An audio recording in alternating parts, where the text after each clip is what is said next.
ஒரு கிராமத்துல ஒரு பாட்டி ஒருத்தங்க வாழ்ந்து வந்தாங்க. அந்த பாட்டிக்கு குருவாயூர்ல இருக்கிற கண்ணன பார்க்கணும்னு ரொம்ப ஆசை. அவங்க தீவிர கண்ணன் பக்தை. அவங்க எப்படியாவது தன்னோட வாழ்நாள்ல ஒரு தடவையாவது அந்த கண்ணன போய் பார்த்துறணும் அப்படின்னு சொல்லி ரொம்ப ஆசைப்பட்டாங்க. அவங்க பல நாள் கனவு நனவாகுற மாரி, அவங்க எப்படியாவது அந்த கண்ணன பார்க்கறதுக்கு போறோம். ஆனா இந்த கண்ணன பார்க்கும்போது நம்ம என்ன கொண்டு போணும்? கண்ணனுக்கு என்ன காணிக்கையா குடுக்கணும்னு சொல்லி அவங்க ரொம்ப வருத்தப்படுறாங்க. ஏன்னா அவங்க கையில காசு எதுவுமே கிடையாது. ரொம்ப வருத்தப்படும்போது அவங்க வீட்டுக்கு மேல இருந்து ஒரு மரத்துல இருந்து குண்டுமணி கீழ விழுகுது. அந்த குண்டுமணி கீழ விழுகுறத பார்த்து, "இதையே நம்ம கண்ணனுக்கு ஏன் பரிசா குடுக்கக்கூடாது?" அப்படின்னு சொல்லி நெனச்சுட்டு, தினமும் கீழ விழுகிற குண்டுமணி எல்லாத்தையும் சேர்த்து வச்சு, அத நல்லா கழுவி எடுத்து அலசி காய வச்சு, அந்த குண்டுமணி எல்லாம் ஒரு பைக்குள்ள போட்டு நடையா நடந்து போறாங்க. குருவாயூருக்கு போகும்போது கிட்டத்தட்ட ஒரு 15 நாளா நடந்துகிட்டே போறாங்க. ஏன்னா அவங்களுக்கும் வயசாயிடுச்சு இல்லைங்களா? ஓய்வெடுத்துன்னு பொறுமையா நடந்து போயிட்டுருக்காங்க. அவங்க நடந்து போயி குருவாயூர் கோவில் வாசல்ல போம்போது, அங்க ஒரே பிரம்மாண்டமா, விசேஷமா இருக்குது. என்னன்னு பார்த்தீங்கன்னா, மாசத்துடைய முதல் நாள். அந்த முதல் நாள்ல அங்க இருக்கிற மன்னர் அவருடைய பக்திய வெளிப்படுத்துறதுக்காக, மாசம் மாசமும் முதல் நாள் அன்னைக்கு ஒரு யானைய குருவாயூர் கோவிலுக்கு பரிசா வழங்குவாரு. அந்த விசேஷமான பூஜை அங்க நடந்துட்டு இருக்குது. அப்போ இந்த கூட்டம் ஓவரா இருக்கிறங்காட்டி இந்த சேவகர்கள் எல்லாருமே தள்ளுங்க, தள்ளுங்கன்னு சொல்லிட்டு, "மன்னர் வரப்போறாரு. எல்லாரும் ஒதுங்கி நில்லுங்க" அப்படின்னு சொல்லி சேவகர்கள் எல்லாருமே பரபரப்பா வேல பார்த்துட்டு இருக்கிறாங்க. அதுல ஒரு சேவகருடைய அஜாக்கிரதையினால, அந்த பாட்டி மேல போய் மோதிர்றாங்க. அந்த பாட்டி மேல போய் மோதினதுமே, அந்த பாட்டி கையில வச்சிருந்த குண்டுமணி எல்லாமே சிதறி போயிருது. சிதறி போனதுமே, அந்த பாட்டி என்ன நெனச்சுட்டு அழுதுட்டு இருக்கிறாங்க. "கண்ணனுக்காக கொண்டு வந்தோமே, இப்ப கீழ எல்லாமே விழுந்து சிதறி போயிருச்சுன்னு" சொல்லிட்டு, அவங்க உட்காந்து அழுதுட்டு இருக்கிறாங்க. இவர் கொண்டு வந்த யானையும் அங்க மதம் பிடிச்சு எல்லாருக்கு அங்க இருக்கிற பொருள் எல்லாமே சேதம் பண்ணிட்டு இருக்குது.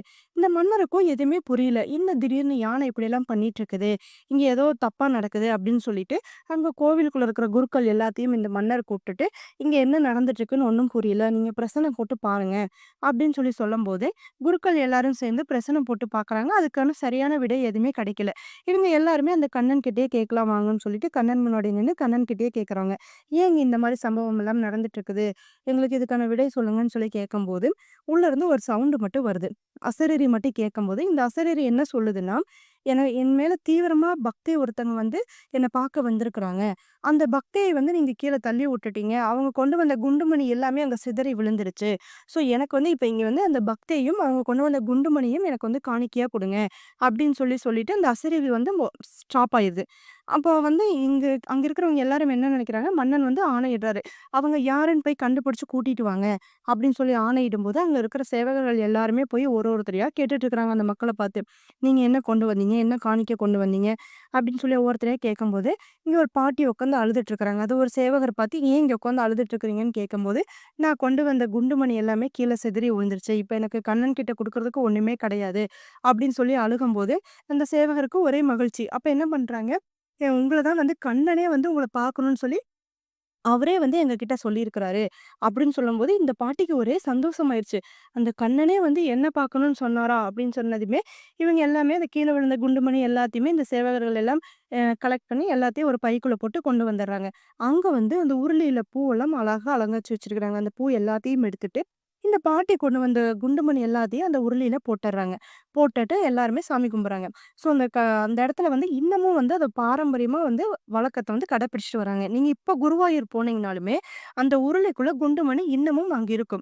நீங்க மனசுக்குள்ள ஏதாவது வேண்டிட்டு, அந்த குண்டுமணி கையில எடுத்து அத வேண்டிட்டு, திரும்பி அந்த குண்டுமணி அந்த உருளையிலேயே போட்டு வந்துருவாங்க. இந்த வழக்கம் இன்னமும் கடைப்பிடிச்சுட்டு வருது.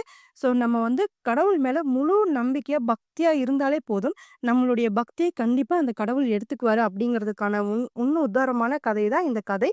கண்டிப்பா எல்லாரும் குருவாயூருக்கு ஒரு தடவ போங்க. கண்டிப்பா இந்த உருளியில இருக்கிறது உண்மையா என்னங்கிறத பாருங்க.